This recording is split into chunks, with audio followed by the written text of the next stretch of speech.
Hello and welcome to the GD Politics Podcast. I'm Galen Druk, and we are less than a month away from Election Day 2025. So today we've got a primer on key races to watch. There are technically elections all over the country, or at least in 32 states, that include contests for school board, city council, sheriff, and more, plus all kinds of referenda.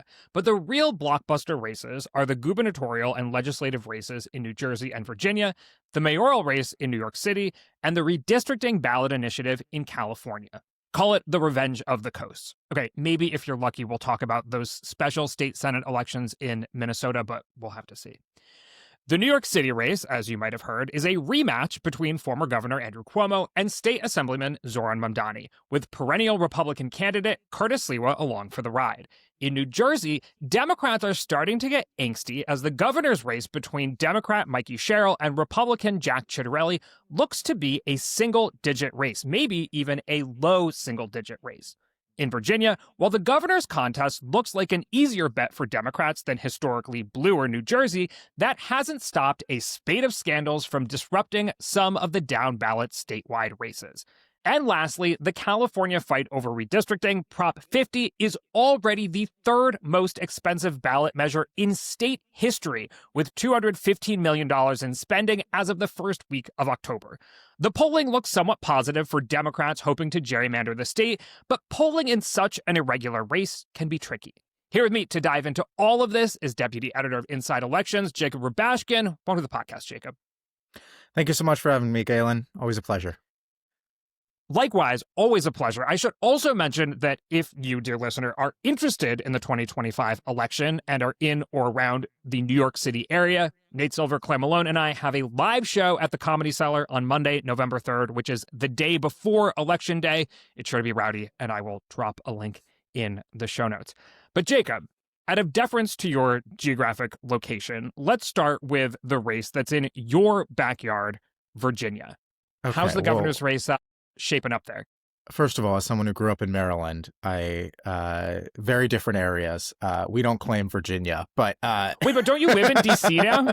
I do live in D.C., and D.C. also doesn't claim Virginia. Whoa, savage. Who claims Virginia? I mean, honestly, because the rest of Virginia doesn't really claim Northern Virginia either.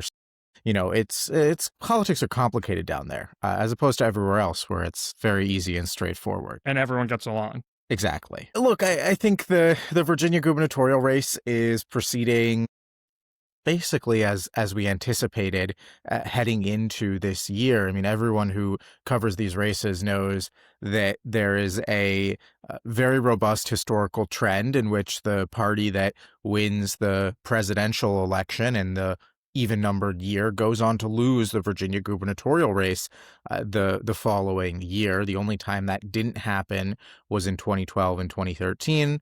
Obama won the election in 2012. Terry McAuliffe won a plurality victory in the Virginia gubernatorial race in 2013. But otherwise, there's this robust historical trend that puts Republicans, in this case, in a real bind. And you look at the way that the contest between former Congresswoman Abigail Spanberger and Lieutenant Governor Winsome Earl-Sears has played out. And, Spanberger seems like the pretty clear favorite heading into the last couple weeks of the election. I should say that according to Decision Desk HQ's polling average, Abigail Spanberger, the Democrat, leads by 7 points, which is healthy, although not a runaway lead. But betting markets suggest there's a 90+% chance that Democrats take control of the Virginia governor's mansion. What's that 10%? Like, is there some idea that Republicans could have some secret strength in Virginia? What's Republicans' sort of best case scenario? Well, I mean, setting aside kind of the whatever numbers the betting markets happen to spit out on any given day, I think if you're trying to make the best case scenario for Republicans, it looks something like Virginia moved a little bit to the right in the presidential election. We saw Democratic voters not turn out to the degree that some people were expecting in Northern Virginia, and especially in the Hampton Roads area, where you've got larger Black populations, that showed more openness to voting for Trump, as did immigrant and other communities in Northern Virginia. You have a candidate who would be a historic governor, Winsome Earle-Sears, at the top of the ticket, the first Black woman to ever serve as a governor of a state if she were to win this race. And you have a popular outgoing Republican governor in Glenn Youngkin, who has given Earle-Sears the stamp of approval as his chosen successor. Democrats are still not particularly popular as a party, and you throw in a couple of late-breaking curveballs, like what's happening with the Attorney General's race, where the Democratic candidate is dealing with some scandal, and that's kind of the argument that you can make, that maybe Earle-Sears will be better at turning out Trump voters, lower propensity voters, than people are giving her credit for, and the favorable trends that Republicans saw in Northern Virginia and Hampton Roads in the 2024 election will continue to come through for her. Again, this is a lot of ifs. This is a lot of hypotheticals. It's not the scenario that I see playing out, but that is kind of, if you had to make a case for how she wins, it's that Virginia is still a purple state, and with enough kind of tweaks at the margins and a number of different categories and areas of the state, you can get to a very narrow win. Yeah, I want to note here that actually Harris won both Virginia and New Jersey by the same margin in 2024, which was 6 points. Yeah. But those two states started from very different places. Biden won New Jersey in 2020 by 16 points, whereas he won Virginia in 2020 by 10 points. So that means that New Jersey, between those two elections in just a 4-year span, swung 10 points to the right, whereas Virginia swung 4 points to the right. So there's a bit more rightward momentum in New Jersey, which we'll get to in a minute, than there is in Virginia, which is perhaps why the expectations might be flipped on their head. That the expectation is that Democrats have a better foothold in Virginia right now than they do in New Jersey. You mentioned that Winsome Earle-Sears would be a historic first Black woman governor of a state. Can you tell me a little bit about Abigail Spanberger, and perhaps in particular in the context of what's been happening in Northern Virginia during Trump 2.0? So Spanberger is one of several Democrats who really burst on the national scene back in the first Trump midterm in the 2018 elections. At that point, she was a political unknown, and she was running for a district, Virginia's 7th district, that sat in the Richmond suburbs against a pretty conservative Republican named Dave Bratt, who himself had won a shocking upset victory over then House Majority Leader Eric Cantor back in 2014 in the Republican primary, in a seat that nobody considered competitive at that time. You fast forward 4 years to 2018, and this seat was one of many in Virginia, certainly, but across the country, that swung hard against Republicans during the first Trump administration. Suburban voters who for a long time had voted Republican, but were highly educated and a little wealthier than average American, began to abandon the Republican Party. And Spanberger was able to take advantage of those trends, but she did so by capitalizing on her own very compelling biography. So most notably, she is a former CIA officer. She served overseas. She ran as one of several national security women who won big races in 2018 and continue to win big races for the following couple of years. And she was able to combine that profile as a CIA officer with her profile as a Girl Scout mom and a classic kind of suburban mother who was outraged over the actions that the Trump administration was taking on healthcare and other items in the 2018 elections. And that combination was enough to defeat Dave Bratt in that 2018 election. She faced another really competitive race in 2020 against State Delegate Nick Freitas. That was a very expensive contest that saw Spanberger emerge as one of the Democratic Party's best fundraisers. She faced another hard challenge in a redrawn district in 2022 that includes a lot more of Northern Virginia, Prince William County, areas further afield from her Richmond base initially. She faced off against Yesli Vega, who had her own kind of interesting law enforcement background in a closely watched race. And then she did not run for re-election in 2024, choosing instead to focus on her gubernatorial bid. You talked about how the Lieutenant Governor, Winsome Earl-Sears, might be able to sort of capitalize on some of Trump's support. I think that's a big if. There's maybe a likelier chance that Abigail Spanberger is able to capitalize on Northern Virginia's aversion to Trump, in particular in the context of the DOJ cuts and maybe a federal government shutdown. I mean, there are a few places in the country, maybe no places in the country, whose fate are more tied in with the federal governments than Northern Virginia's. Is there any sense that there is a backlash, a palpable backlash to DOJ cuts and the like? Yeah, I mean, the sense we get that there's a backlash is that Spanberger is leading from anywhere from, 6 to 12 or more points in all of the polling that we have in this race. And I think it's pretty obvious that Sears is on the defensive when it comes to these issues. If you watch the interviews that she's given with local and national outlets, she does not have a good answer for reacting to those cuts. When she's talked about it in the context of her current job as lieutenant governor, she said, she was speaking to a crowd of supporters, and she said, well, who here hasn't lost a job before? I mean, she has fair. Well, fair, yes, but also perhaps not what you want to hear. Yeah. If you have just lost your job and you've lost it because of a Republican president. She has not had a good response, and she's been unwilling to certainly at all criticize or call out or even distance herself from the Trump administration's actions in that regard, because again, she's trying to walk this tightrope of keeping the Trump base motivated, and this is a Trump base that is naturally going to be less motivated because it's an off-year election, because Trump is not on the ballot anymore. So she's got a difficult tightrope to walk, and certainly I think it is a real detriment that you've got the DOJ cuts that hit Virginia so hard, but also, it's not just Northern Virginia, the huge military presence in the Hampton Roads area, in Norfolk, in Virginia Beach. Those communities have been hit hard by the initial cuts, and they're getting hit hard by the government shutdown as well, which remains ongoing.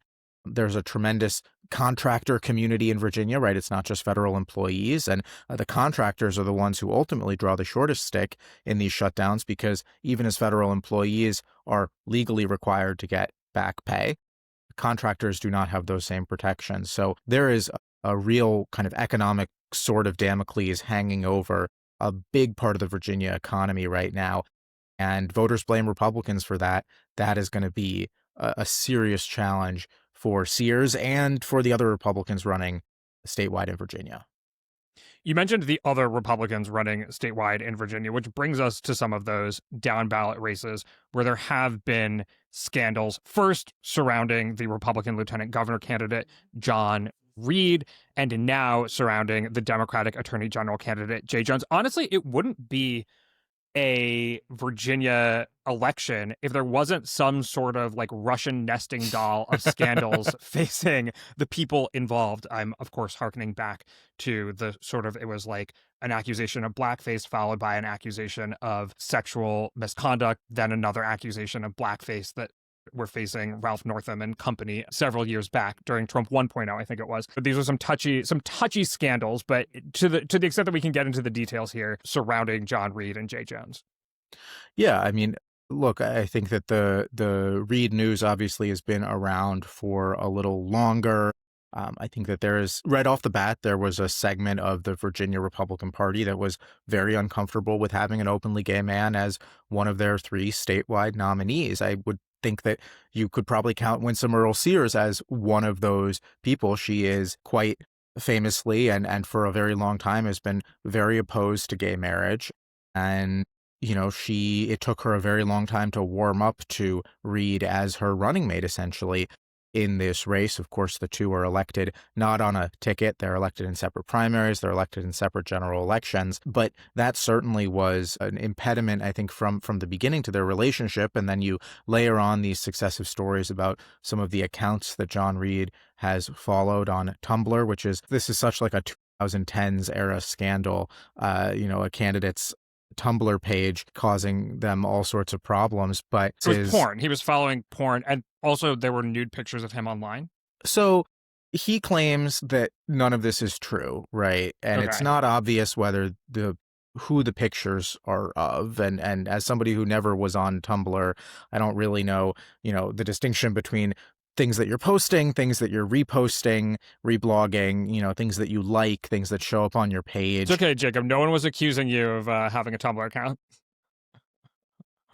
Well, look, the point is just like this is not necessarily like a clean cut, like somebody found like his OnlyFans page, right? Like this is not, the causation here is a little bit more jumbled. More recently, there was another story about like some of the specific stuff that he was liking that was racist content and pretty kind of ugly stuff out there. But there's kind of been a specter that has followed him around for the last couple of months that really complicated the ability of the Republican ticket, Earl Sears Reid and Attorney General Jason Miyares to come together and campaign all together. That's been a real challenge. And because Reid also accused the rest of the Republican establishment in the state of being homophobic, essentially, and how they were calling for him to drop out of the race over these likes or posts or whatever it was. Yes. No, that's absolutely right. Reid kind of went at it with Governor Youngkin, who, Governor Youngkin's operation tried to ease Reid out of the race ahead of the primary. He was the only candidate who was even running for lieutenant governor, and there was concern even back then before any of these stories broke about his candidacy. So it certainly made things more difficult for an already challenged Republican Party in this election. Now we have a story about Democratic Attorney General candidate Jay Jones, which involves political violence. What are the specifics of what he said? Essentially, the story is that several years ago, Jay Jones texted a Republican colleague of his, potentially accidentally, saying that if he had a loaded gun with 2 bullets and in front of him stood Adolf Hitler, Pol Pot, and Todd Gilbert, who was the State House Speaker at the time, he would shoot Todd Gilbert twice. And he also apparently, wished violence on Gilbert's children, saying that, he hoped that, one day his kids, they had to watch their kids die because then they would understand how, gun violence affects the parents of children whose lives are lost. Yeah, it was a lot of really bad stuff. It came just a couple days after another story about how he was ticketed for reckless driving for driving like 115 or 120 in like a 60-mile-an-hour zone, had to do 1,000 hours of community service, half of which he counted as time working for his own political action committee. Wow, Virginia really knows how to do it. And since then, there's also been another story Actually, are we talking about Virginia or are we talking about New Jersey right now? Okay. Sorry, Jersey. New Jersey gets off easy on this one. But, and then the delegate that he sent these texts to has also since said that Jones also said to her that that he wished that some police officers would die so that police officers would stop harming people as much as he said that they were currently doing. So a number of different stories kind of in quick succession that reflect very poorly on him, especially as he's trying to be the state's top law enforcement officer in a matter of weeks. Obviously, they're not all running on the same ticket. So Virginians could elect, for example, Abigail Spanberger and Jason Miyares as the Republican as Attorney General. Is there any sense that will happen, or any sense that Jay Jones will get out of the race at this very late moment? So here's the thing, right? The first question is, we don't know, right, is the answer, because we haven't had, I believe, any polling since these Jay Jones stories broke. What we do know is that before the stories broke, he was polling decently ahead of Miyares, again, kind of in the mid-single digit mark. And there was an expectation even before all this happened that, of course, both of these races, the LG race and the AG race, would be more competitive than the gubernatorial race. But the short answer is we don't have any data from after these scandals broke, and typically these things take a couple of days at the very least to seep into the consciousness. Miyares, I believe today, is launching a seven-figure ad campaign highlighting Jones's comments on TV across the state. So we'll need to give that a couple of days to sink in as well. But we don't know is the short answer what the penalty will be electorally for Jay Jones or the rest of the Democratic ticket. The other thing is you have to go back to 2005, so 20 years ago, to find an election when the three races did not go all in the same direction, right? So in 2005, Tim Kaine wins his term as governor of Virginia. Again, a Democrat winning the year after the Republican wins the White House. But Bill Bolling wins a very, very narrow election for lieutenant governor. And that's the last time that these races have split. We've seen gaps due to scandal in kind of the same direction. So, for instance, in 2013, we saw Terry McAuliffe win a very narrow gubernatorial victory over Ken Cuccinelli, while his lieutenant governor nominee, Ralph Northam, won a 10-point win over controversial Republican nominee E.W. Jackson. So we saw about an 8-point delta there. So if that's kind of the high watermark for difference in the modern era, if Spanberger is winning at the top of the ticket by less than 8 points, perhaps that could put Jones in some real danger zone. If she's winning by double digits, it's just difficult to see how even with these scandals, enough voters are going to split their tickets to get Miyares over the finish line, even if the rest of his party is doing poorly. I want to move on to New Jersey, but of course, the Virginia House of Delegates is also up for election this fall. The Senate is not. That won't be up until 2027. Democrats are defending their narrow majority in the Virginia House of Delegates. Is there any sense that that could flip towards Republicans? I have to imagine not, given everything we've said, but I want to be comprehensive here before we get to Jersey. I think it's pretty clear the Democrats are in the driver's seat in the House of Delegates election in Virginia. They already hold the majority. It's a narrow majority. I believe it's just a 3-seat majority that they have, but Republicans are very much on defense. There are a number of seats that, Republicans have held in Virginia, even as Democrats at the top of the ticket and in national races have continued to improve in some of those suburban areas that we've talked about before.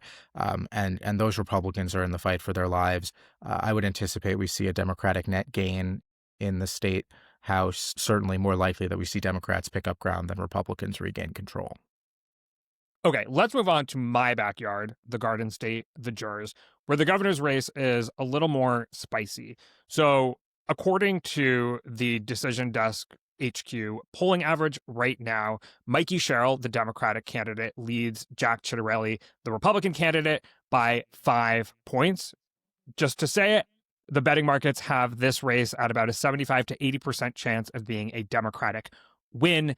And also, as I mentioned, this is a state that has shifted more decisively to the right in the Trump era, although it remained in the Democratic column in 2024. So let's talk about who Mikey Sherrill and Jack Ciattarelli are, because in some ways, both of those characters play into the stereotypes a little bit of their parties in this moment. I don't know what you mean by that, Galen. Jack Ciattarelli plays into the stereotypes of New Jersey for any moment, first and foremost. No, that's not being fair to Jack Ciattarelli, though he does kind of predate the current Republican iteration in New Jersey, which I think is an important part of what's going on here.